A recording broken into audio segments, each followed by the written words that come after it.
Hi guys, Monty the polka dot pinecone. I am on today to share with you a couple of things that I've made so far with my Coco and Reno stamp and die set that I won a couple weeks ago. So I received it, and I want to show you a couple things that I made with it.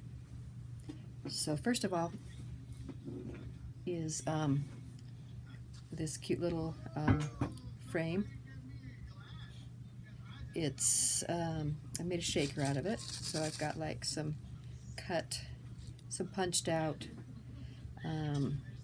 bows I punched out of pink and gold. I got some seed beads and stuff in there, some little things. So anyway, got some of those in there, and then I used the smile word die to punch out right there. I cut it out about 3 times and layered it up, and then I punched out the speech bubble also, and then I sealed it all up in there and added a cute little gold leather bow there on top.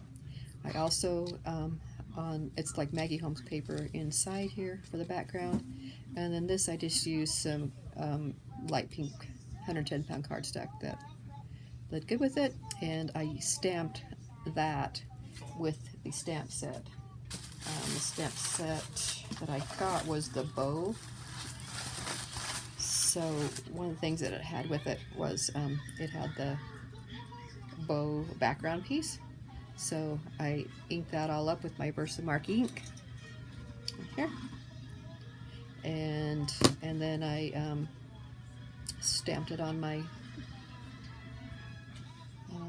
my pink piece, and then I sprinkled a little zing gold embossing powder on it, and then I heat embossed it, so it gave me those cute little pink bows all over. So love the way that turned out. So that's one thing I made with it. And then the other I've done so far, and it's not even complete, I just kind of want to show you guys.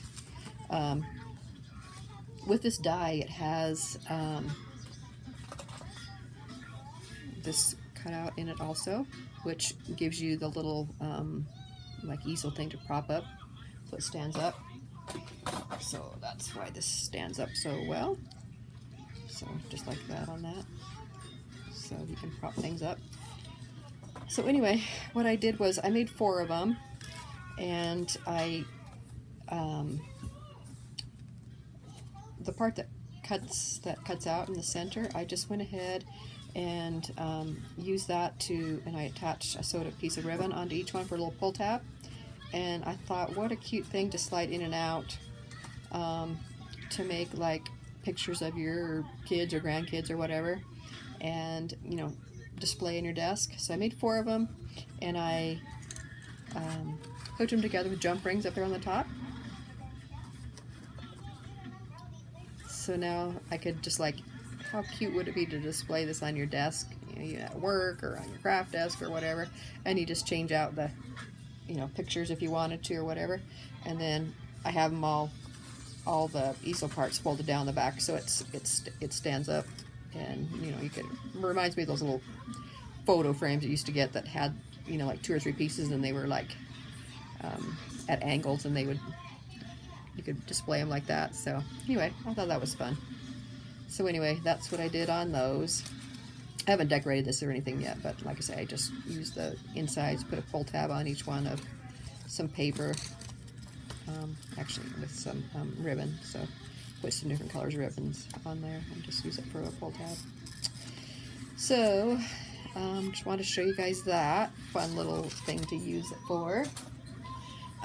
Also, I have been seeing lots of people talk about and haul the new We Are Memory Keepers has a new button maker out, and I guess there's other ones that you can buy also.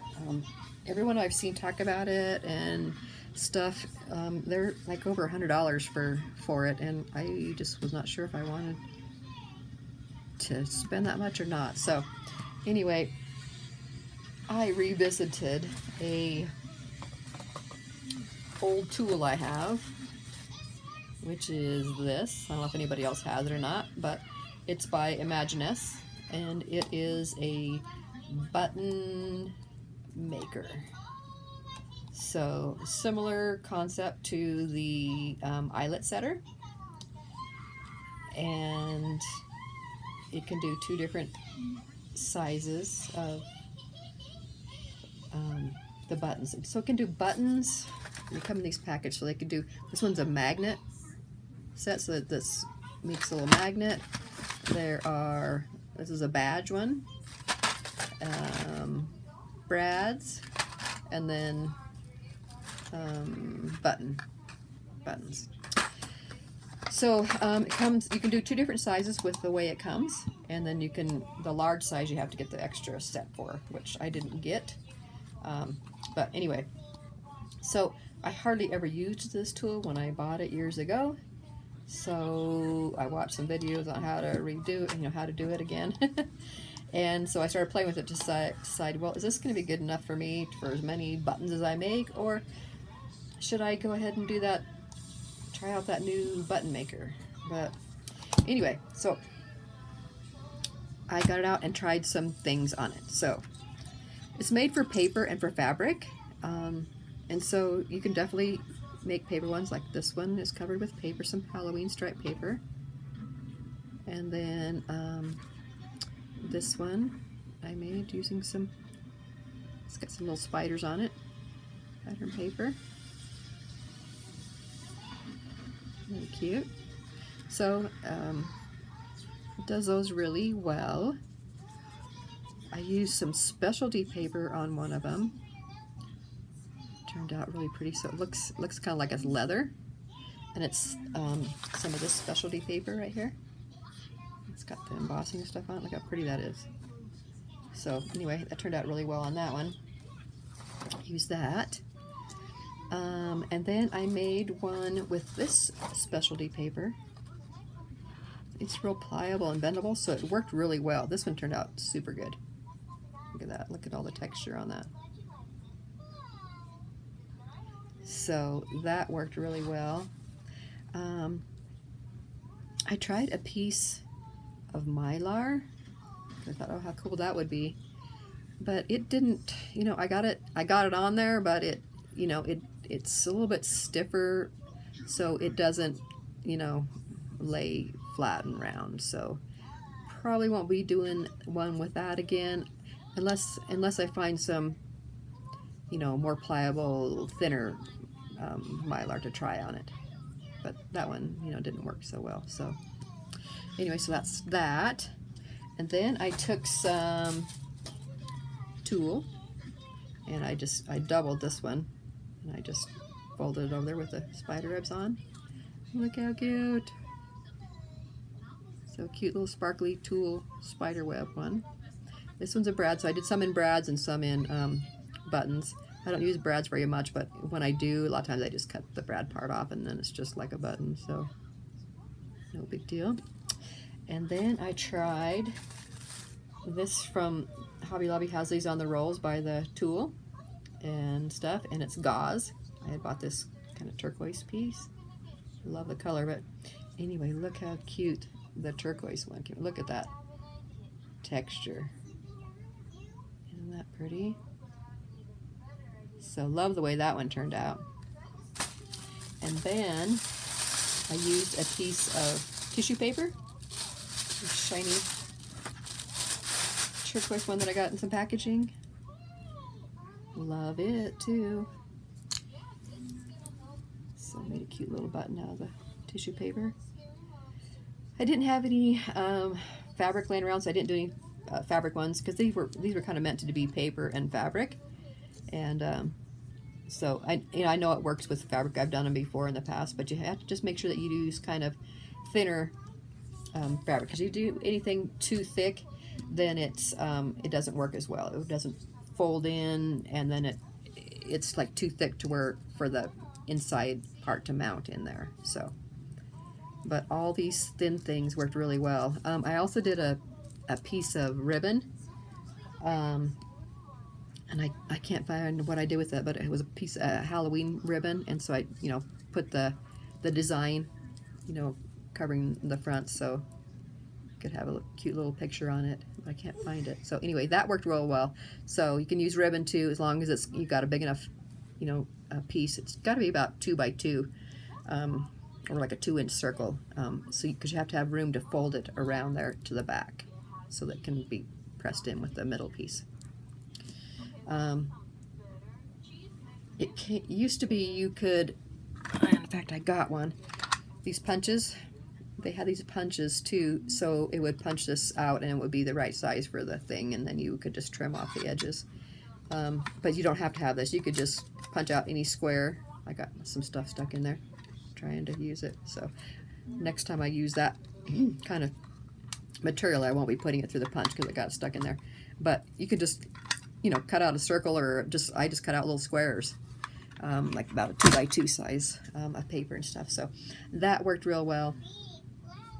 But you don't have to have those punches. So just so you know, I have a medium and a large size one. So that I bought years and years ago also. So I think another thing would be fun to use, crepe paper. It should work real well also. I didn't do one out of it, but as long as it's, you know, wide enough so you can have your amount to wrap around the edges, that would be a fun one to do too. So anyway, I was just playing around with all kinds of different fabrics, or, you know, materials and stuff to see what I could use. So a lot of different stuff: paper, fabric, gauze, specialty paper, tulle, tissue paper, crepe paper, ribbon, all kinds of stuff. So anyway, I think I got, since I did so many of these in a row, I got more used to doing it, and it was coming out easier for me. So I think for as many as I'll probably use, that I probably won't spend, you know, $100 or more on one of those button makers. But if you guys can find one of these, or if you have one, pull it out and try using it again. It's pretty handy, and I know you can still get these things. I've seen these, you know, the bases for them at, you know, like Michael's and Hobby Lobby, and I think I've even seen them at Tuesday Morning and stuff. So I know you can still get these. Now whether you can still get the tulle, I haven't really looked or paid attention, so I'm not really sure, but you might be able to, or if nothing else, check eBay and see if anybody's selling some old ones, or if I had any more of these left. I only bought the one pair. If I would have had more of these, I could have, you know, destashed or something. But anyway, I think I'm going to stick to this and just keep using this for, I don't think I'm going to use it that much. So I think in that case, I think this is going to do me just fine. So anyway, just wanted to share that with you guys. Let me know if any of you guys have bought those button makers and how you like it, and if you think it's worth, you know, the money that they're charging for those. So anyway, just wanted to share that with you guys. Thanks for watching. Thank you for supporting my channel. I appreciate everything, and hope everybody's staying safe and well, and I will talk to you soon. Bye.